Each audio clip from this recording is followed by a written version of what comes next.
प्यारे व्यूअर्स, आदाब। इस्तकबाल है आपका फिर एक नए एपिसोड में। एमपीएससी यानी Maharashtra public service commission 2019 exams का रिज़ल्ट आ चुका है।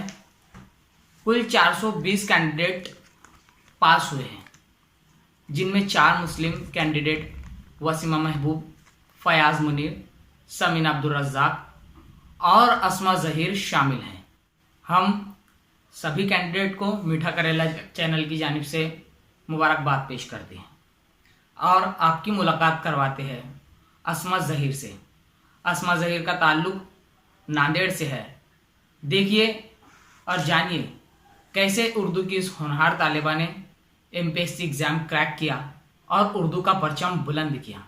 अस्मा ज़हीर से आपके इस चैनल के लिए खुसूसी बातचीत की ज़मीर अहमद ख़ान ने। इस होनहार और बासलाहियत एमपीएससी क्रैकर ने हमें बताया कि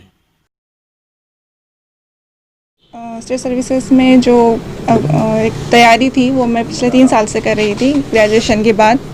और मुझे ऐसा लगता है कि शुरुआत में तो बिल्कुल जो फर्स्ट अटेम्प्ट था वो मैं बिल्कुल ब्लैंक थी। मुझे बिल्कुल भी पता नहीं था कि एमपीएससी होता क्या है, इसके सिलेबस के बारे में कुछ पता नहीं था।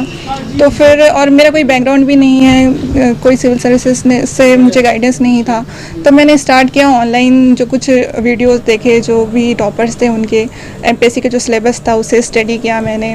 क्वेश्चन पेपर थे डायरेक्ट विदाउट एनी तैयारी, फिर मैंने डायरेक्ट क्वेश्चन पेपर ले लिया और उनकी तैयारी की देखने के लिए कि इसमें क्वेश्चंस कैसे पूछे जाते हैं। फिर इसी तरह से मैंने 3-4 महीने प्रिपरेशन की 2016 में, और मेरा फर्स्ट अटेम्प्ट में प्रीलिम्स क्लियर हो गया था मेरा।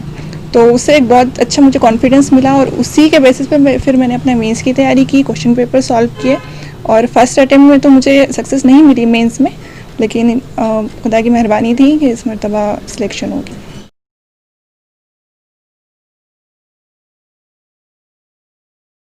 जी, कोचिंग क्लास का तो मैं तो ये सबसे पहले ये बात कहना चाहूँगी कि हर इंसान अलग अलग होता है, हर एक की ज़रूरत अलग होती है।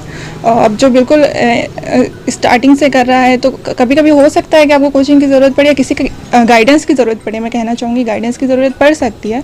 और पर मेरा ऐसा था कि मैंने ऑनलाइन सोर्सेज का बहुत ज़्यादा इस्तेमाल किया और इसकी वजह से मुझे कोचिंग की कोई ज़रूरत नहीं पड़ी। और जैसे कि मैंने बताया कि एमपीएससी जो आपको बात करती है, मतलब वो आपको बताना चाहती है कि वो क्या पूछना चाहती है, वो है सिलेबस और क्वेश्चन पेपर।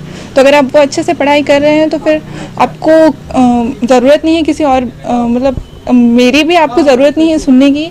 आप सीधे एमपीएससी की वेबसाइट पे जाइए, उसके सिलेबस डाउनलोड कीजिए, वो आपको डायरेक्टली बता देगा कि वो आपसे पूछना क्या चाहते हैं। हाँ जी, बिल्कुल। मेरा जमात अव्वल से जमात दहम तक मैंने सिर्फ़ और सिर्फ उर्दू मीडियम था, सेम इंग्लिश भी नहीं था। मैंने पूरी तरह से उर्दू मीडियम से तैयारी की। तो मैं ये कहना चाहूँगी कि अमूमन अक्सर ऐसा होता है कि आप बिल्कुल से उर्दू मीडियम से जब जैसे 11th-12th बहुत सारे लोग इंग्लिश मीडियम में लेते हैं, मैंने भी इंग्लिश मीडियम में लिया था। तो उस वक्त काफ़ी परेशानी मुझे भी हुई थी, मेरा परसेंटेज बहुत डाउन हो गया था, मुझे मोरली भी बहुत एक ऐसा लगा था कि पता नहीं हो पाएगा या नहीं। तो मुझे ऐसा लगता है कि अगर आप चाहते हैं इंग्लिश मीडियम में करना तो आपको फिर करना पड़ेगा, सख्त मेहनत करना पड़ेगा। इंग्लिश न्यूज़पेपर पढ़िए आप, इंग्लिश के एडिटोरियल्स। अगर आपको ठीक है इंग्लिश में आपको पढ़ने का बिल्कुल इंटरेस्ट नहीं है तो आप कहानियों से स्टार्ट कीजिए, नॉवेल से स्टार्ट कीजिए इंग्लिश, फिर आपका इंटरेस्ट बढ़ता जाएगा। ऐसा है कि उर्दू मीडियम से ऐसा समझे एमपीएससी में तो आप उर्दू में नहीं लिख सकते, उसके लिए आपको मराठी और इंग्लिश आना ज़रूरी है। तो फिर आपको इंग्लिश और उसकी भी तैयारी साथ साथ करनी चाहिए, उर्दू के साथ साथ करनी चाहिए। उसी वजह से आप आगे बढ़ सकते हैं। ऐसा से कमतरी कि बिल्कुल भी आप ये मत कीजिए।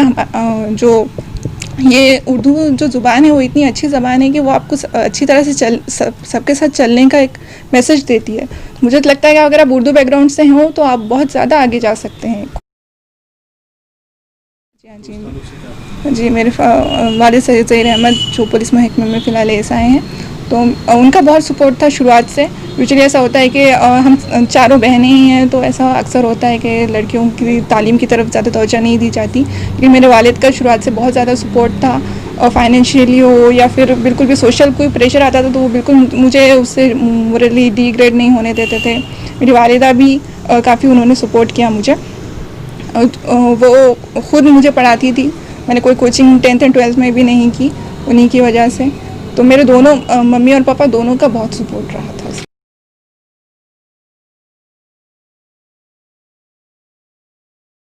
जी एडमिनिस्ट्रेशन का जब मैं 10th में क्लियर किया तो मेरे 100% मार्क्स आए थे। तो जैसे जनरली होता है कि बहुत सारे लोगों ने एक्सपेक्ट भी किया था कि मैं मेडिकल साइंस में जाऊंगी, लेकिन मेरा मेडिकल साइंस में इंटरेस्ट भी नहीं था और मुझे एडमिनिस्ट्रेटिव लेवल पर आकर एक बड़े प्लेटफॉर्म पे कौम के लिए कुछ करना था, जहाँ पे आप हर शोबे में आपकी पहुँच हो सकती है।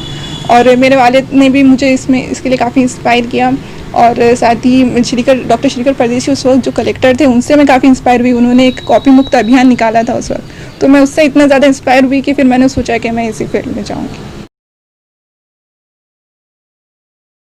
मैं कहना चाहूँगी कि ये एक एडिक्शन है जो आपको समझ में नहीं आ रहा है। और सच में एक मोबाइल फ़ोन अगर आपके हाथ में हो तो आपके 2-3 घंटे किस तरह बीत जाते हैं हमको बिल्कुल पता नहीं चलता। और फिर आप जब आपके हाथ में मोबाइल नहीं होगा तो आप याद करोगे मैंने मोबाइल कहाँ रखा। आपको इस तरह से एक एडिक्शन हो जाता है और वो पढ़ाई में बहुत ज़्यादा आपको नुकसानदेह होगा। तो आप खुद को पुश कीजिए, अपना जो एम है उसको सामने रखिए, अपने वालिदैन को की मेहनत को देखिए कि ये जो आप मेहनत कर रहे हैं आपके वालिदैन आपके लिए कर रहे हैं। अगर आप इस तरह ये हो जाएंगे तो आपकी कौम, आपका मुल्क आगे कैसे तरक्की करेगा। आपकी ये अभी उम्र है और आपको ये वर्चुअल वर्ल्ड से दूर जाकर मेहनत करनी चाहिए। अगर एमपीएससी की बात करूं तो पार्टिसिपेशन भी कम है, क्योंकि मराठी होने की वजह से बहुत सारे स्टूडेंट्स ऐसे हैं जो डरते हैं कि एमपीएससी में क्यों जाएं। और कुछ लोग ऐसे भी समझते हैं कि एमपीएससी की नौकरी यूपीएससी से कम है तो यहाँ पर नहीं आना चाहिए। ये बहुत देखा है मैंने, तो मुझे लगता है कि आप ये बिल्कुल मिथ है, आप छोड़ दीजिए। और मराठी भी बहुत ईजी है, अगर आप उसको एक चांस दीजिए, उसे पढ़िए अच्छे से और एमपीएससी की तरफ आप अपेयर तो हो जाइए। कम से कम अपेयरेंस अगर आप कर रहे हैं, आप मैदान में आ रहे हैं, तभी तो आप आगे बढ़ सकते हैं। अस्मा ज़हीर की कामयाबी से ये बात साबित होती है कि मेहनत, शिद्दत, लगन और मनसूबाबंदी से बड़ी कामयाबी हासिल की जा सकती है। उर्दू की इस होनहार तालिबा ने ये बात साबित कर दिखाया है। अब बारी हमारी है। मुझे रेहान करीमी को दीजिए इजाजत। Thank you.